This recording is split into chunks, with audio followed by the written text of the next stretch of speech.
Supaya kalau tahun depan mati agak beres kalian itu. Iyalah, ngapain khotbah-khotbah nggak membereskan hidup? Ini absolut. Barang siapa mengasihi itu mengenal Allah. Kalau tidak mengasihi, tidak mengenal Allah. Karena Allah adalah kasih. Ulangi, karena Allah apa? Allah adalah kasih. Perhatian. Allah adalah kasih, menciptakan manusia menurut gambar dan rupa Dia. Karena Allah adalah kasih, diciptakan kita sebagai makhluk kasih.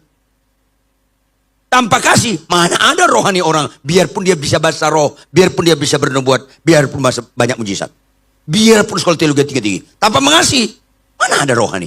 I wanna thank you, God. I wanna thank you, Lord, for everything I have. Tidak habis-habisnya kami bersyukur dan sungguh bersyukur ya Tuhan. Engkau baik dan sangat amat baik. Sekali-kali Kau tidak pernah meninggalkan kami. Sekali-kali Kau tidak pernah membiarkan kami. Oleh karena itu karuniakanlah kami taat kepada Engkau.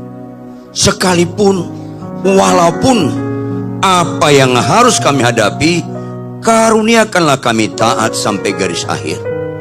Untuk itulah Tuhan, mohon Roh Kudus, Roh Penolong itu berotoritas dalam pemberitaan firman Tuhan hari ini. Lembutkan hati kami. Jangan ada bagian dalam diri kami mengadakan perlawanan terhadap kebenaran. Kalau ada kebenaran tidak cocok pada kami, bukan kebenaran yang berubah, melainkan kamilah yang berubah. Dan buat setiap kami, tidak terkecuali, suka berubah. Berbicaralah Tuhan. Kami sungguh memohon semua ini dalam satu nama, Yesus Kristus, Tuhan, Juru Selamat dan Raja kami. Haleluya. Semua yang percaya sama-sama katakan amin. Tepuk tangan yang keras buat Tuhan. Amin, amin. Silakan duduk. Shalom. Shalom. Bulan depan kita sudah memperingati Natal. Apa arti Natal? Halo, apa arti Natal? Ayo ya. Yang jelas dong, apa arti Natal? Hari kelahiran, khususnya untuk Tuhan Yesus. Jadi bulan depan kita memperingati ulang tahun siapa? Jadi siapa yang dapat kado? Dia dong. Banyak sekarang orang Kristen sibuk memikirkan cross kado. Cross. Dia omongkan minimal kadonya 100.000. Begitu cross bawa pulang, mulai komplain. Aku tahu barang ini 65.000 ini. Ini ketawa nyambung gak sih? Nyambung? Ya nyambung lah, orang kau yang kumaksud. Natal aja masih mencari keuntungan. Catat baik-baik, Natal itu bukan bicara menerima, melainkan memberi, karena dia ulang tahun. Natal itu bukan bicara menerima. Ulangi, 1, 2, ya. Melainkan memberi. Ulangi. Yes. Anda tahu orang Kristen sulit sekali memberi. Padahal itu latihan kekristenan yang sebenarnya, yaitu kasih. Kristen kalau nggak disimpulkan di kasih, absolut keliru. Absolut. Kasih itu bukan sekedar memberi. Kasih itu harus bicara berkorban. Yohanes 3:16. Karena begitu besar kasih Allah akan dunia ini. Lanjut. Berkorban gak tuh? Yes. Jadi anak-anak muda, kalau kalian menikah supaya bahagia, itu halusinasi. Ya. Yang sudah menikah jangan lanjutkan halusinasi kau. Menikah itu bicara berkorban. Nggak ada amin kalau khotbah ini. Karena kau suka ngorbanin orang kau. Menikah itu bicara berkorban. Menikah itu bukan supaya bahagia. Itu penipuan. Menikah itu supaya dewasa. Makanya kerohanian yang benar dimulai di perkawinan. Makanya lembaga pertama Tuhan ciptakan di bumi bukan DPR MPR. Bukan KPK, BPK, bukan babi panggang karo. Bukan negara, bukan sinode gereja. Lembaga pertama Tuhan ciptakan di bumi lembaga perkawinan. Bukan Adam dan Tejo. Bukan Adam dan Parulian. Bukan Hawa dan Romauli. Makanya menikah itu nggak ada orang menikah dengan orang yang cocok. Kecuali penipu. Menikah itu menikahlah dengan orang yang nggak cocok. Supaya rohani kita asli. Makanya jangan lihat rohani orang ketika dia khotbah. Khotbah bagus diperlukan di gereja. Tapi bukan khotbah bagusnya menunjukkan dia rohani. Bukan. Bahasa roh, mujizat, nubuat itu diperlukan gereja, tetapi bukan itu kesimpulan rohani.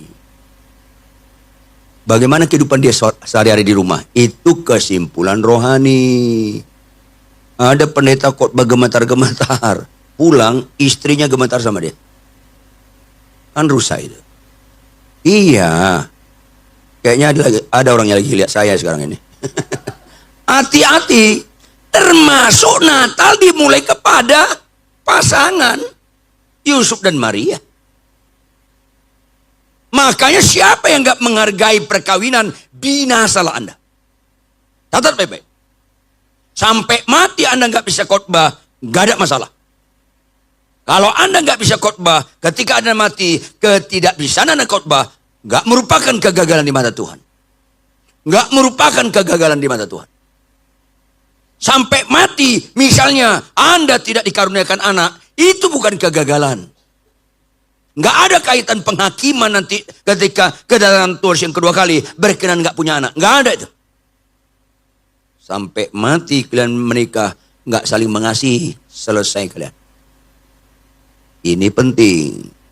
Ini penting. Makanya saya lebih suka jadi suami yang benar daripada pengkhotbah yang benar. Bedakan itu.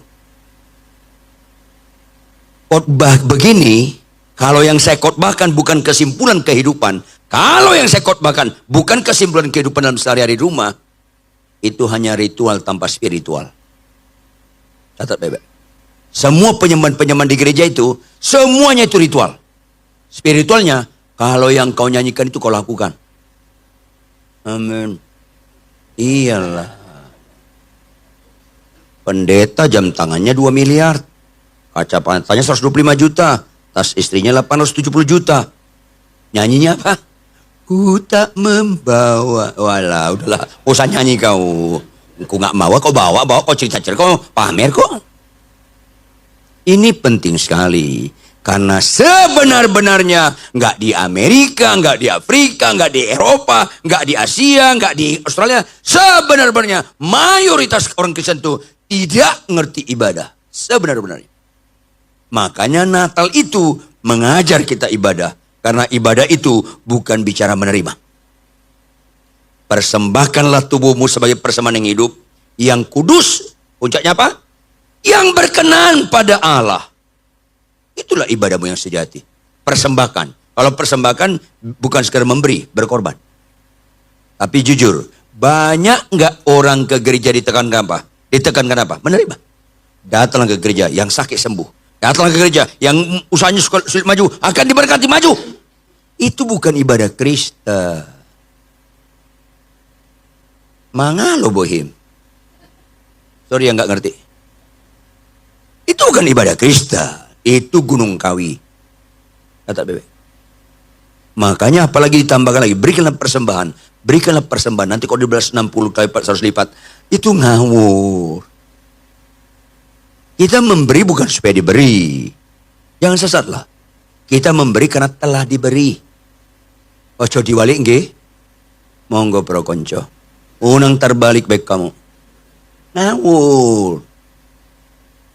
Yuk kita buka Lukas pasal 1 ayat 26 sampai 38. Lukas pasal 1 ayat 26 sampai 38. Ini pranatal. Ini memberitahukan tentang kelahiran Yesus. Belum Yesus lahir. Saya ajak kita membacanya bergantian. Saya baca ayat yang genap. Saudara baca ayat yang ganjil. Adapun ayat terakhir ayat 38 kita bersama-sama. Yang sudah dapat dan mengerti instruksinya, katakan amin. Dalam bulan yang ke-6, Allah menyuruh malaikat Gabriel pergi ke sebuah kota di Galilea bernama Nazaret. Lanjut.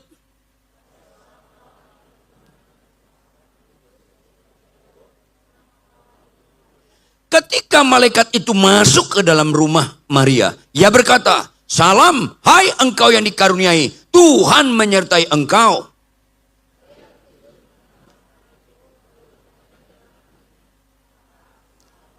Kata malaikat itu kepadanya, "Jangan takut, hai Maria, sebab engkau beroleh kasih karunia di hadapan Allah.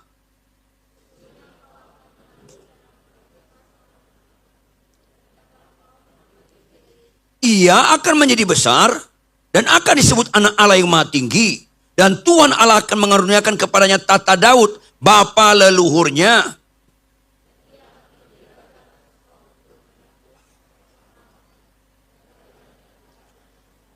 Kata Maria kepada malaikat itu, "Bagaimana hal itu mungkin terjadi? Karena aku belum bersuami."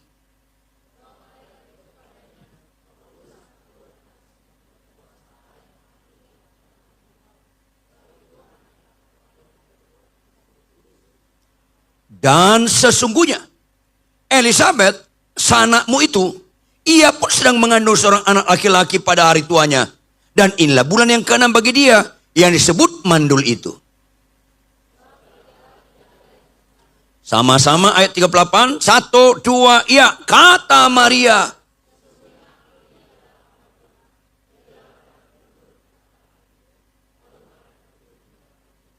Yes. Tolong hafal Lukas pasal 1 ayat 38 ini. Inilah Natal yang sebenarnya. Kalau intinya nggak di sini, siapapun Anda dan saya nggak pernah merayakan Natal menurut Yesus. Saudara yang kekasih, kata Maria, sesungguhnya, tahu arti sesungguhnya? Yang sebenarnya. Tahu arti sesungguhnya? Yang sejatinya. Aku ini hamba Tuhan. Dia bukan bunda Tuhan. Dia bunda Yesus dalam kemanusiaannya. Tapi dalam konteks ketuhanan Yesus, dia hambanya. Semua orang telah berbuat dosa dan telah kehilangan kemuliaan Allah. Maria juga berdosa. Abraham juga berdosa. Semua orang berdosa. Pertama, dosa warisan. Kita terima dari garis Adam, dari garis Bapa. Makanya Yesus tidak punya dosa warisan. Karena dia tidak punya bapak jasmani. Dia karya Roh Kudus. Makanya disebut tadi ayat 37 apa? Ayat 35. Jawab malaikat itu kepadanya, Roh Kudus akan turun atasmu dan kuasa Allah yang Maha Tinggi akan memenuhi engkau. Sebab itu, anak yang akan kau lahirkan itu akan disebut kudus. Anak Allah. Tapi Maria punya bapak jasmani, Yusuf punya bapak jasmani, Daud punya, Musa punya, maka mereka punya dosa warisan. Makanya perbedaan signifikan Kristen dengan kepercayaan lain, Kristen agama penebusan. Ulangi, Kristen agama apa? Konsekuensi kau, logis kau ditebus. 1 Petrus 2 ayat 9. Kita adalah imamat yang rajani, kepunyaan dia sendiri eksklusif untuk melakukan kehendaknya. Makanya jangan kejar firman Tuhan yang tidak menentukan. Fokuslah yang menentukan. Iblis itu juga menyampaikan firman Tuhan, tetapi yang tidak menentukan. Yuk, baca Markus 1:42. Markus 1 ayat 42. Sama-sama baca Markus 1 ayat 42. 1, 2, ya. Seketika itu juga. Ulangi sekali lagi. 1, 2, ya.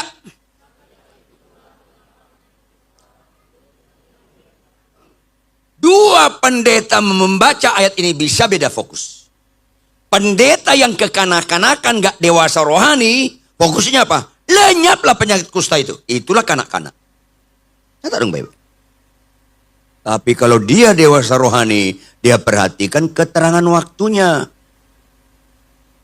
Jawab, kata apa keterangan waktu di situ? Lebih keras. Tuhan perlu tahunan atau seketika membuat orang buta celik. Tuhan perlu tahunan atau seketika membuat lumpuh berjalan. Tuhan perlu tahunan atau seketika membuat Lazarus bangkit. Tuhan perlu tahunan atau seketika membuat laut terbelah. Apa yang intinya yang Tuhan sampaikan di situ? Hai umatku, ini mujizat gampang. Gak perlu lama-lama, seketika. Hai umatku, awal-awal boleh kau kagum dengan ini. Berikutnya jangan. Nanti kau gak bicara kekekalan. Karena yang seketika gak ada unsur kekekalannya. Catat dong Bebe. Supaya yang gak menentukan, jangan kejar. Orang tua Kristen bahkan pendeta, lebih tekun dia doa puasa anaknya sakit kanker sembuh, daripada doa puasa supaya anaknya rajin baca Alkitab. Kan rusak Kristen seperti ini. Ayolah.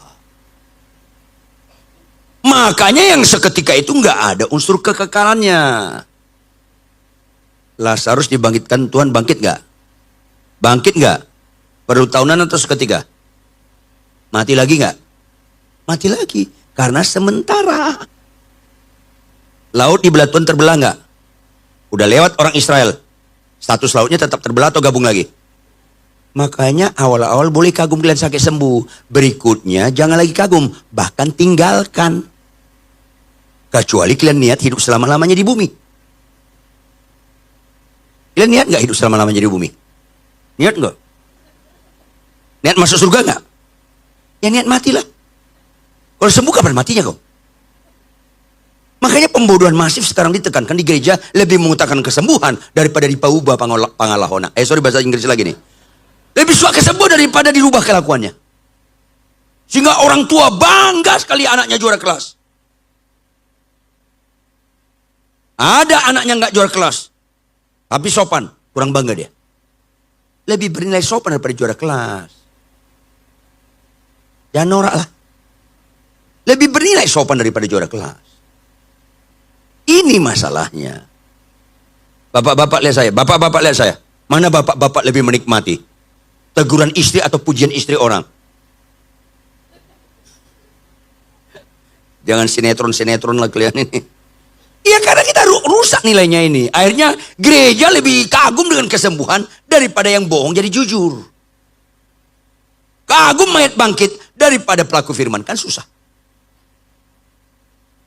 Ibu-ibu lihat saya, ibu-ibu lihat saya. Ada nggak perintah Tuhan, hai istri, tanduklah suamimu? Ada nggak? Kalau itu seketika, nggak usah diajarin pun masih kau tanduk suami kau. Orangnya lagi lihat saya sekarang, suka nanduk kan kau? Jawab ibu-ibu, ada nggak perintah Tuhan, hai istri, tunduklah pada suamimu? Ada nggak? Itu proses seketika atau tahunan? Kurang semangat kalian jawab kan, karena nggak suka kan? Kristen, saya peringatkan kalian, kalau kalian lebih kagum mayat bangkit daripada istri tunduk pada suami, kalian masih perdukunannya masih tinggi. Kristen, ditipu setan aja. Makanya iblis suka firman Tuhan yang seketika. Siapa bisa jawab? Pernah nggak Yesus dicobai iblis? Pakai apa? Pakai firman. Ada tertulis. Ada tertulis. Semuanya pakai. Yesus, ya ada tertulis juga dibalas. Makanya kalau Anda malas baca Alkitab, kalian masih kesetanan. Kalian kalau malas baca Alkitab, itu lebih ngeri daripada kanker. Kadang-kadang Kristen nggak ngerti, yang dikagumi manusia kalian kagumi, yang dikagumi Tuhan nggak kalian kagumi. Halo? Istri tunduk pada suami itu proses seumur hidup. Tuhan jauh lebih sulit membuat istri tunduk pada suami daripada membuat selat malaikat terbelah. Jogal. Ayolah. Supaya Anda ngerti Natal. Natal itu bicara nilai utama. Yuk kita tampilkan 1 Yohanes 4 ayat 8. 1 Yohanes 4 ayat 8. Sama-sama kita baca 1 Yohanes 4 ayat 8. 1, 2, ya.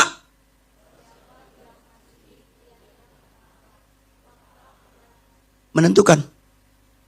Barang siapa tidak mengasihi, absolut tidak mengenal Allah. Emang kalian Kalian kira doktor teologi itu mengenal Allah? Kagak. Doktor teologi, dekan fakultas teologi, rektor sekolah teologi, ketua sinode, pendeta terkenal, banyak mujizatnya, tidak identik mengenal Allah. Catat bebek. Tetapi kalau kau mengasihi, kau boleh mengenal Allah. Karena mengasihi itu bukan bicara knowledge, akademik, bukan. Mengasihi itu kelakuan. Tapi banyak orang doa puasa bagaimana dia jadi pengkhotbah terkenal. Banyak orang doa puasa bagaimana dia pelayanan di mana-mana banyak mujizatnya. Tapi sedikit sekali doa puasa bagaimana aku tetap mengasihi. Ngawur Kristen sekarang ini. Makanya bersyukurlah kalian sebelum mati dengar khotbah hari ini. Supaya kalau tahun depan mati agak beres kalian itu. Iyalah, ngapain khotbah nggak membereskan hidup? Ini absolut. Barang siapa mengasihi itu mengenal Allah. Kalau tidak mengasihi, tidak mengenal Allah. Karena Allah adalah kasih. Ulangi, karena Allah apa? Allah adalah kasih. Perhatian.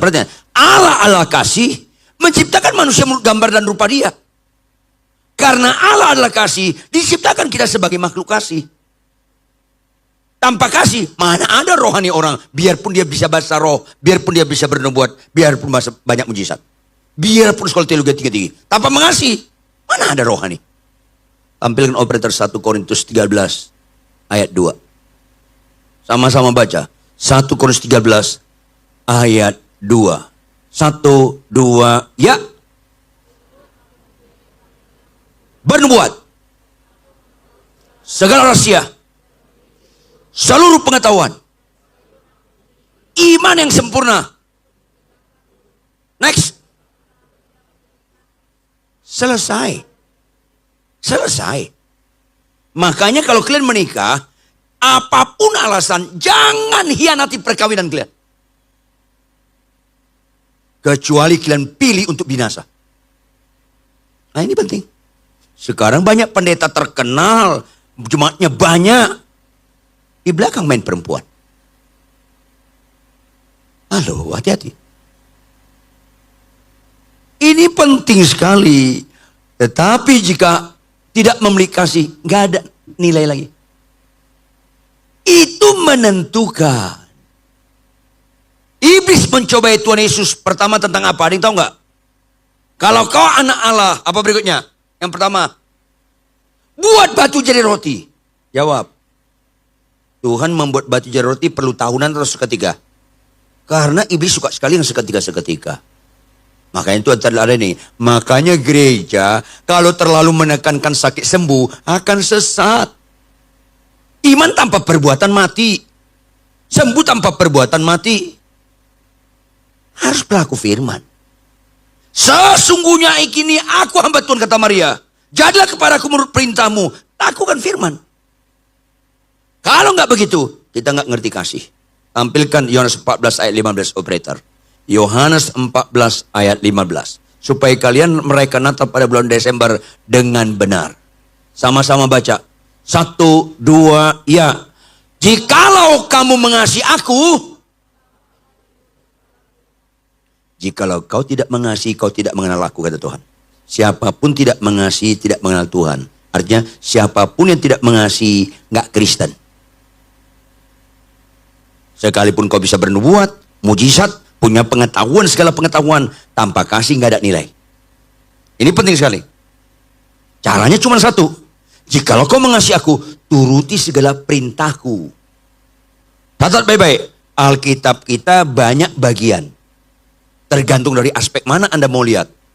Tetapi secara etika praktis sehari-hari, Alkitab kita dibagi 2 bagian. Ulangi, dibagi berapa? Alkitab kita secara praktis sehari-hari, Alkitab kita dibagi 2 bagian. Ulangi, dibagi berapa? Apa itu? Jangan terlalu keras, salah. Perintah dan janji. Perintah dan janji. Contoh, cari dahulu kerajaan Allah dan kebenarannya. Itu perintah atau janji? Perintah. Maka semuanya ditambahkan kepadamu. Itu perintah atau janji? Mana yang suka jemaat? Janji, makanya kesurupan semua. Kacau. Bahkan ada pendeta khotbah, saya klaim janji Tuhan, saya klaim janji Tuhan. Ini kesurupan ya orang. Saya klaim. Kapan kau bayar premi? Kok bisa mengklaim? Sesat. Karena jemaat yang nggak ngerti, karena jemaat yang ngerti. Jemaat ikut amin, amin, amin kita klaim. Amin, amin kita. Itu kesurupan berjamaah. Catat baik-baik. Cari dulu kerajaan Allah dan kebenarannya, itu kalimat perintah. Maka semuanya ditambahkan kepadamu, itu kalimat janji. Mana kalimat lebih berbobot di antara dua ini? Ya kalimat perintah lebih berbobot. Dulu kalian belajar baca Indonesia bagus nggak nilainya? Halo, janji itu kalimat akibat.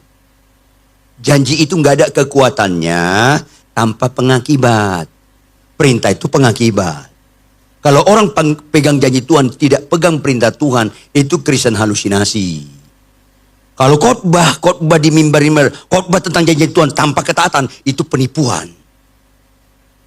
Ayolah. Jikalau engkau mengasihi aku, engkau menuruti segala perintahku. Kesimpulan karunia yang terbaik adalah mengasihi Tuhan. Kasihlah Allahmu dengan segenap, dengan segenap, dengan segenap. Itu perintah utama dan pertama. Kalau ini nggak dikhotbahkan berulang-ulang, mau kemana orang Kristen itu? Karena itu menentukan. Makanya, jikalau engkau mengasihi aku, engkau menuruti segala perintahku. Pelaku firman, taati perintah Tuhan. Tampilkan operator Amsal 13 ayat 13. Amsal 13 ayat 13. Sama-sama baca. Amsal 13 ayat 13. 1, 2, ya. Tetapi taat pada perintah. Anda lupa janji Tuhan gak ada masalah. Saya ulangi. Anda lupa janji Tuhan gak ada masalah. Karena itu bukan domain Anda, itu domain Dia. Cerdas sedikit lah. Tuhan pernah gak ingkar janji? Tuhan pernah gak bohong janjinya? Makanya kau lupa janjinya gak ada masalah. Orang dia gak lupa. Makanya saya berapa kali ngomong sama pengarang-pengarang lagu. Kalau boleh gak ada, cukuplah satu lagu tentang janji Tuhan. Gak usah banyak-banyak. Satu aja paling banyak. Karena dia gak lupa ingatan. Janjimu seperti fajar pagi hari. Tuhan bilang apa? Gak usah kau ingatkan aku. Gak lupa ingatan aku. Kau tadi baca Alkitab gak? Enggak. Kau yang lupa ingatan. Makanya lagu yang terutama apa? Taat dan setia. Karena itu perjuangan kita. Ku berjuang sampai akhirnya. Lanjut.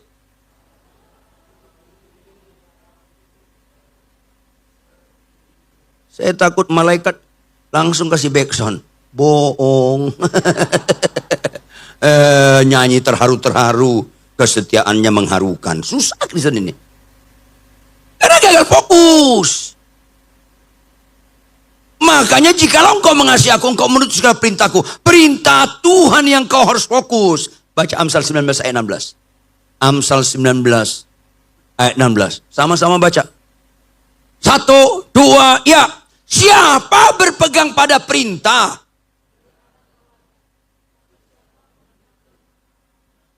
Yes. Allah adalah kasih. Menciptakan manusia itu segambar dengan Dia, maka manusia makhluk kasih. Allah bilang, jikalau engkau mengasihi aku, engkau menuruti segala perintahku. Makanya dari awal Tuhan fasilitasi Adam dan Hawa mengaktualisasi diri sebagai makhluk kasih dengan Tuhan memberikan perintah. Tampilkan operator Kejadian 1 ayat 16 sampai 17. Kasih perintah. Ini Kristen yang benar. Maka apa nih? Kejadian 1 ayat 16. Sorry. Kejadian 2, ampuni saya. Kejadian 2 ayat 16. Ya, lalu Tuhan Allah memberi perintah supaya Adam dan Hawa segambar dengan Allah, makhluk kasih, mengaktualisasi. Jikalau kau mengasihi aku, turuti perintah. Apa perintahnya kepada manusia? Semua pohon dalam taman ini boleh kau makan buahnya dengan bebas. Lihat ayat 17. Sama-sama baca. 1, 2, ya. Tetapi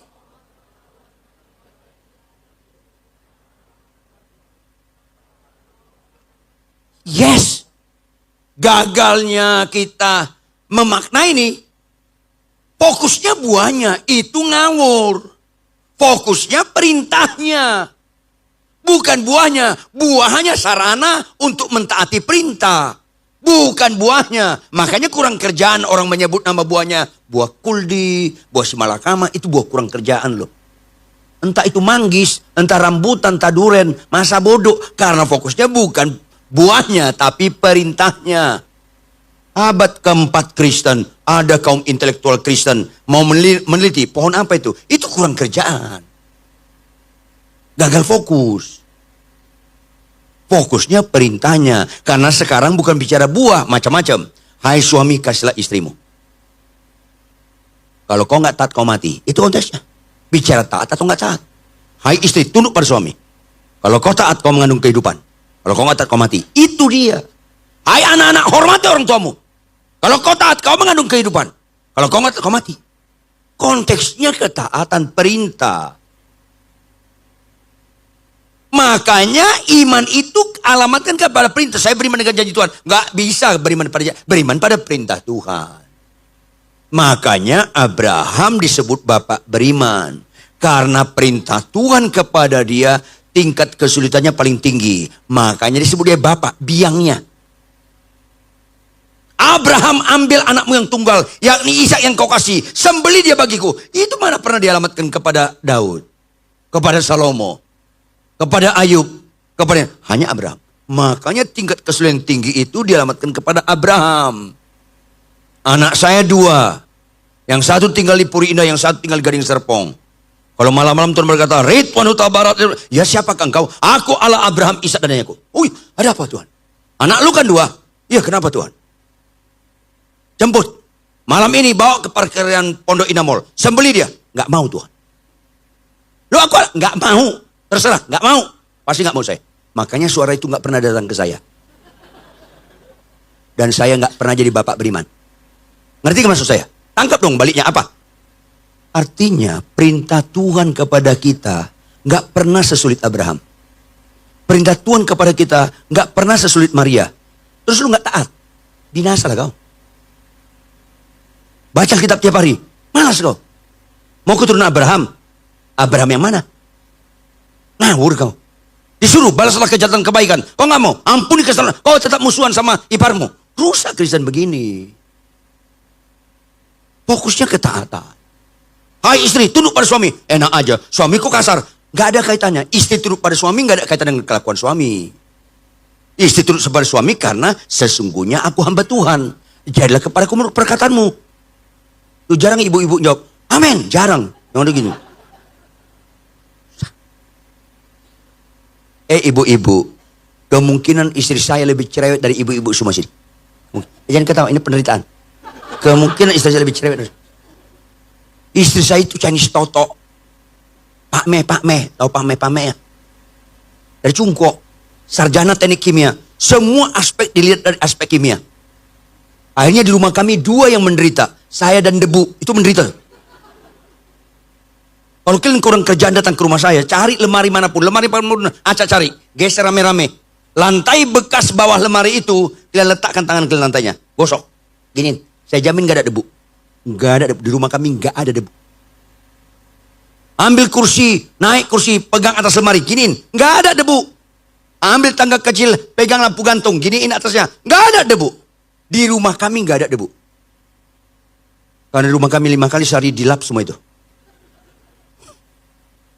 Kemungkinan istri saya lebih cerewet daripada ibu-ibu sini. Tapi tidak ada kemungkinan cerewet istri saya berbobot membatalkan saya taat sama Tuhan. Makanya beriman itu bicara berkorban. Jangan sesat. Saya beriman sakitku sembuh. Itu bukan iman. Itu keinginan. Kalau nggak percaya kalian matilah nanti malam. Tanya Tuhan Yesus. Pasti benar yang saya ucapkan ini. Puji Tuhan kalau bisa bangkit lagi kau. Beriman itu berkorban. Ulangi, beriman itu apa? Ada 2 bapak-bapak. Supaya kita ngerti Natal. Ada 2 bapak-bapak. Mereka masing-masing menikah selama 40 tahun.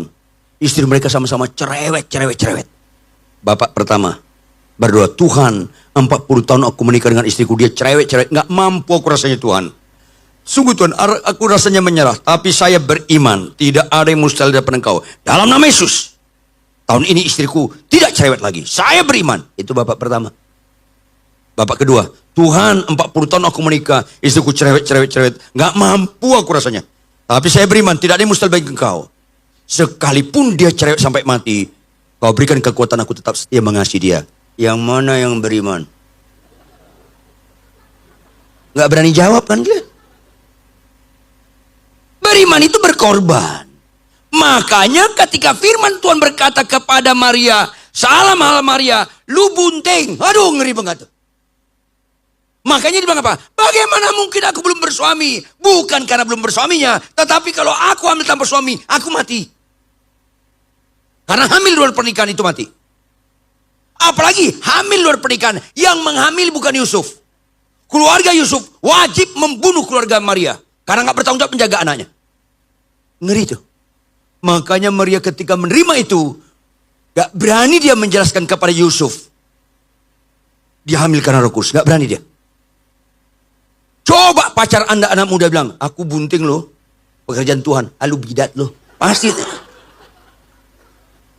Ketika Yusuf tahu Maria hamil, dia tulus. Dia diam-diam tidak menceraikan. Karena dia berpikir praktis. Jangan-jangan dia sebenarnya suka sama teman kuliahnya di Untar itu. Namanya si Frankie atau si Parulian. Sederhana. Maka dia pergi meninggalkan sambil nyanyi apa? Lupakan aku, kembali padanya. Aku bukan siapa-siapa untukmu. Bruk! Tiba-tiba malaikat datang. Stop lo. Lo kenapa? Balik lo. Balik kenapa? Ambil istri lo. Si Maria. Lo. Siapa lo? Lu jagoan grogol? Enggak, gua malaikat. Lu malaikat. Tahu nggak lo? Maria kenapa? Ya hamil. Makanya saya diam-diam. Aku rela. Silakan si Frank atau si Parulian temannya dia. Bukan. Itu pekerjaan Tuhan. Lu malaikat jangan murtad lo. Hamil itu satu kejijikan di mata Tuhan. Lu pakai nama Tuhan. Gak gampang. Ketaatan pada Maria itu tidak gampang. Berita pertama Natal bukan berita jingle bells. Kiamat lokal. Hamil. Makanya Bapak Ibu silakan kalian punya makanan istimewa, pohon Natal, pakaian baru. Tapi jangan membuat itu gagal fokus. Natal itu ketaatan. Sekarang orang Kristen nggak mau taat, pendeta nggak mau taat, rusak. Bagian-bagian akhir, Matius 7 ayat 21 sampai 23. Yuk, Matius 7 ayat 21 sampai 23. Bukan setiap orang yang berseru kepadaku Tuhan, Tuhan akan masuk dalam surga. Bukan. Entah berseru dalam doa, bahasa roh, khotbah, penyembahan. Bukan. Lanjut, melainkan apa? Masih ayat 21. Melainkan apa? Itu bicara ketaatan gak? Melakukan kehendak Tuhan. Istri itu pada lakukan. Suami mengasihi lakukan. Anak-anak menghormati orang tua lakukan. Baca Alkitab lakukan. Itu Natal. Makanya lihat ayat 22. Banyak Kristen ngawur. Pada hari terakhir, banyak orang akan berseru kepadaku, Tuhan, bukankah kami bernubuat demi namamu? Bukankah kami mengusir setan demi namamu? Bukankah kami mengadakan banyak mujizat demi namamu? Seringkali orang anggap ini rohani. Ini enggak rohani tanpa pelaku firman. Makanya ayat 23 sama-sama membaca. Apa kata Tuhan kepada mereka ini? 1, 2, ya. Pada waktu itulah aku akan berterus terang kepada mereka dan berkata, aku enggak pernah mengenal kamu. Hanyalah daripada aku kamu sekalian. Semua yang bernubuat mujizat tanpa pelaku firman itu pembuat kejahatan itu. Catat dong baik. Ini Alkitab kita. Perintah Tuhan, ketaatan tingkat sulit yang tinggi Abraham dan Maria. Tapi akhirnya Maria berkata, sesungguhnya aku hamba Tuhan. Jadilah kepadaku menurut perintahmu. Kalau aku hamil dan harus mati, aku mau tetap taat. Makanya kalau kalian malas baca Alkitab, itu buruk sekali moral kalian itu. Percaya, jangan mati dulu baru insaf, expire. Kalau kalian suka berbohong, suka ngelawan orang tua, suka buka situs moro, bobrok sekali rohani kalian. Makanya rohani itu bukan soal sakit sembuh, soal ketaatan. Makanya nilai kata Tuhan, orang yang berbahagia adalah orang yang mendengarkan firman Tuhan serta ketaatan. Ulanglah dari tempat ini. Setelah baca Alkitab tiap hari. Yang setuju katakan amin. Capek tidak capek, ngantuk tidak ngantuk, sehat kurang sehat, sibuk gak sibuk, konflik tidak konflik dalam rumah tangga. Tetap bangun pagi baca Alkitab. Itu yang simpel lebih ideal. Setiap perkara kecil. Kemudian fokuskan pembacaan kita kepada kalimat perintah. Ulangi, kepada kalimat apa? Semua perintah Tuhan catat. Tutup dengan doa. Tuhan, aku tahu perintah ini. Kasihanlah aku Tuhan. Roh Kudus tolong aku. Aku mau pelaku firman. Sekalipun itu bertentangan dengan hobiku. Sekalipun itu bertentangan dengan kesukaanku. Aku mau taat. Sesungguhnya aku hamba Tuhan. Karena Yesus datang menebus kita. Aku dulos, dia kurios. Aku mau taat. Sekalipun walaupun apa. Itu Natal. Itu nilai. Di luar itu nggak ada nilai. Sekalipun aku bernubuat, sekalipun aku punya seluruh pengetahuan, sekalipun aku banyak mujizat, tanpa kasih nggak ada nilai. Jikalau kau mengasihi aku, engkau menutup segala perintahku. Pulanglah dari tempat ini. Jangan tidak taat kepada Tuhan. Bangkit berdiri, tepuk tangan yang keras buat Tuhan. Mari bangkit berdiri. Kalau Maria berkata, bicara ketaatan, meresponi berita Natal, baiklah kita meresponi Natal, taat. Jika ada perintah Tuhan yang kau ketahui, kau enggak begitu serius untuk mentaatinya, minta ampun, minta ampun, minta ampun. Karena tidak taat itu sama dengan dosa. Dosa artinya tidak taat. Adam dan Hawa tidak taat, dia ambil buah itu, putus hubungan dengan Allah. Ketidaktaatan itu sangat. I wanna thank you, God.